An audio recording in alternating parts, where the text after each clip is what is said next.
Ici, j'ai de l'orge de printemps. Ici, j'ai de la coriandre. La petite parcelle en triangle ici, donc c'est une parcelle qui n'est pas cultivée. À chaque printemps, comme tous les céréaliers de France, Guillaume remplit son dossier PAC. Blé, betterave, maïs, colza, chaque parcelle, suivant le mode de culture et la taille, donne droit à une aide.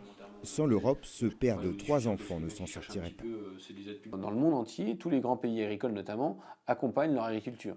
Et donc du coup, tout le marché est faussé et les prix qui sont cotés en bourse voilà, sont des prix très artificiels. Et donc peu importe le système dans lequel on a besoin de ces aides-là pour fonctionner. Avec 250 hectares, son exploitation en conventionnel dans la très riche Île-de-France fait partie des grands bénéficiaires des aides européennes. Or, la politique agricole commune risque de voir son budget diminuer et le Brexit pourrait compliquer la donne. Guillaume craint aussi que toujours plus de réglementations environnementales ne le pénalisent. Plus vert, c'est plus cher. À un moment donné, il faut pouvoir, si on veut avoir des contraintes supplémentaires, avoir le fruit de ce travail en plus. Et donc, c'est avoir des soutiens supplémentaires et d'augmenter le budget. À des dizaines de kilomètres de là, une départementale bruyante borde une autre exploitation plus modeste. Rémi, ancien paysagiste, est devenu céréalier bio.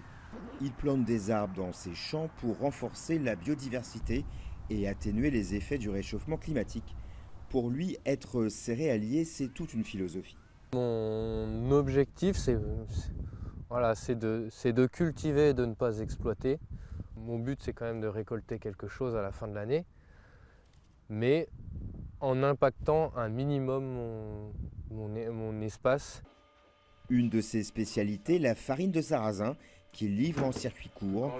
Lui non plus ne pourrait pas vivre sans la PAC, même s'il n'a pas encore reçu les aides promises lors de sa conversion au bio. Il a rejoint le collectif pour une autre PAC qui demande un rééquilibrage avec des critères sociaux et environnementaux.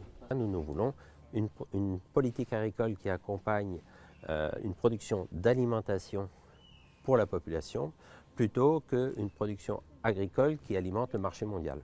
L'avenir de l'agriculture représente un enjeu majeur des élections européennes. Les 27 entameront au lendemain du scrutin les difficiles négociations sur la PAC pour l'exercice 2021-2027.